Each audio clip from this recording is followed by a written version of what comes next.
Fans are starting to make noises, and players are starting to make noises. It's all very hush-hush still, but the question is being asked. Should LeBron James retire? Look, the man has had one of the most stellar careers in the history of the game. He may have just broke the rim. Now a technical foul. And it's a career that's been plagued by injury in its own way. Now, again, he's sitting out while nursing himself back to full health. His age is a factor. Many factors that would convince any reasonable fan he served his time and that he should now be put out to pasture. But it's also worth remembering that he still averages 30.2 points on .505, .310, .765 shooting splits, 8.5 rebounds, 7.1 assists, and 1 steal per night. Watch as they lay it up there. Watch this. Woo. And that's across 41 games. Also, whatever you do, don't forget that he recently sank a 21-foot turnaround with 10.9 seconds left in the third quarter. That gave him 16 points in the period. And yes, 36 for the game, which makes it 38,388 for his career. Thought is an unbreakable record has just been broken by 38-year-old LeBron James.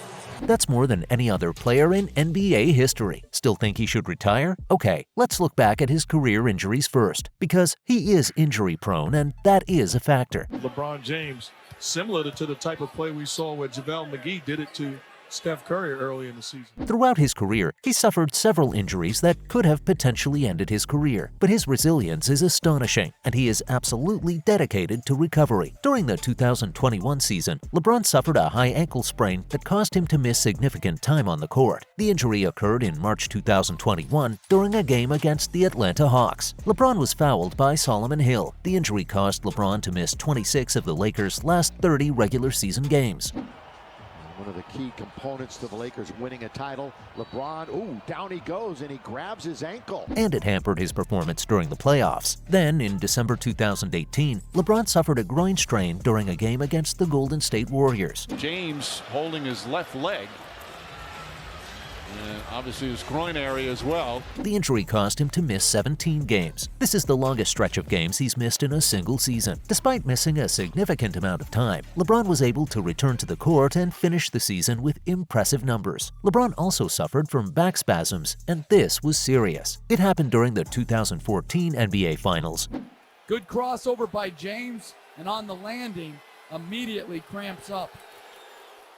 And he missed a significant portion of Game 1 as a consequence. Despite the injury, he ended up finishing the game with 25 points, 6 rebounds, and 3 assists. The injury also didn't keep LeBron from leading his team to victory. The Miami Heat went on to win the championship. At the time, the injury was particularly concerning. It was unclear whether he'd be able to return to the game, let alone the rest of the series. Back spasms can be incredibly debilitating. It can severely limit a player's mobility and range of motion. This makes it impossible to play at a high level. If the injury had been more severe, it could have potentially ended his career, or at the very least, forced him to retire much earlier than he had anticipated. During the 2013 NBA playoffs, LeBron suffered from a knee strain and tendonitis in his left knee. He played through the pain and led his team to the finals.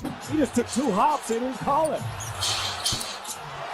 And he shot a 3 with 1 leg and made it. Then, back in 2010, LeBron suffered an elbow strain during the Eastern Conference Finals. It was in the game against the Boston Celtics.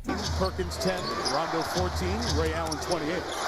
LeBron in attack mode. This was also a significant injury that could have potentially ended his career. At the time, LeBron was playing for the Cleveland Cavaliers. The injury was concerning because it affected his shooting arm. An elbow injury can be particularly challenging for a basketball player because it neutralizes the ability to be accurate and precise while shooting. If it had been any more severe, the injury would have ended his career right there and then. Now, it has happened again. He's likely to be MIA for some time with an injured right foot. That's going to be a foul, and LeBron James is holding his right lower foot area. The news broke after the Lakers beat the Dallas Mavericks 111-108. Again, like with previous injuries, he continued to play, and he scored 26 points. But now, he's expected to be sidelined for who knows how long. This is not a good time for the Lakers to lose LeBron. They're trying their darndest to get a postseason berth. Davis trying to post up. Schroeder calls his own number. Missed the layup, tipped up. Davis with the rebound. Slams it home.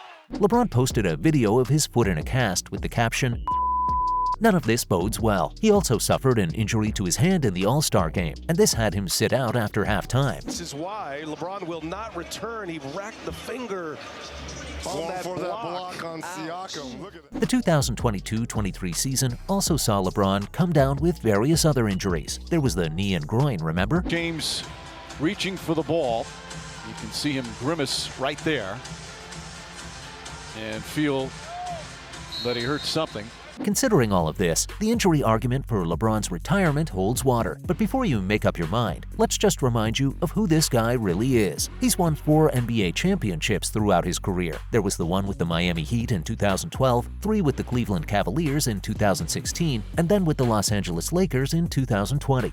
As a commit to the game, I put myself, my body, and my mind in position to be available to my teammates. He has also reached the NBA Finals 10 times. 8 of those appearances were in succession from 2011 to 2018. He's also won the NBA's Most Valuable Player award 4 times in his career. The first time was in 2009, and his most recent was in 2013. NBA Finals Most Valuable Player is, for the second straight finals, LeBron James. He has finished as a runner-up for the award 4 other times, and he's been selected to the All-NBA First Team a record 13 times throughout his career. His first selection was in 2006. Then, he has also been named to the All-NBA Second Team twice and the All-NBA Third Team twice. In addition to his offensive accolades, LeBron has also been recognized for his defensive abilities throughout his career. He's been selected to the NBA All-Defensive First Team 5 times and the All-Defensive Second Team 3 times. LeBron has been selected to the NBA All-Star Game 17 times in his career, and he started in every one of those games. He has also been named to the All-Star Game MVP 4 times. Add to that the fact that he has 3 Olympic medals. He won a bronze medal in 2004 and gold medals in 2008 and 2012. So, again, the question, should he retire now? His injury suggests that he's not the player he was. He sits out more games than the Lakers and fans would like, and it is taking longer than it used to for him to recover properly. But for Pete's sake, the guy is 38 years old. He's not a kid anymore, and that is also an argument for his retirement, we'll grant you that. Think for a second though about the level he's playing at. His body is older, but his head is wiser, and his basketball IQ just keeps going up. When he's on the court, there is no indication that he's getting old. His intensity is still earth-shattering. If you ask the man himself what his plans are, you'll probably get a response along these lines. He wants to play in the league at least until LeBron James Jr. or Bronny, his eldest son, can play alongside him. That has to be the ultimate father and son dream. LeBron Jr. is a senior in Chatsworth at the moment. The earliest he would be able to play is the 2024-25 season. That's when LeBron Sr. will turn 40. He is inked to a new extension though, and that gives him a player option for that season, so who knows? The debate about LeBron James' retirement is now really starting to heat up, and it will only get hotter from here. But remember who we're dealing with. Probably the greatest player to ever step onto a basketball court.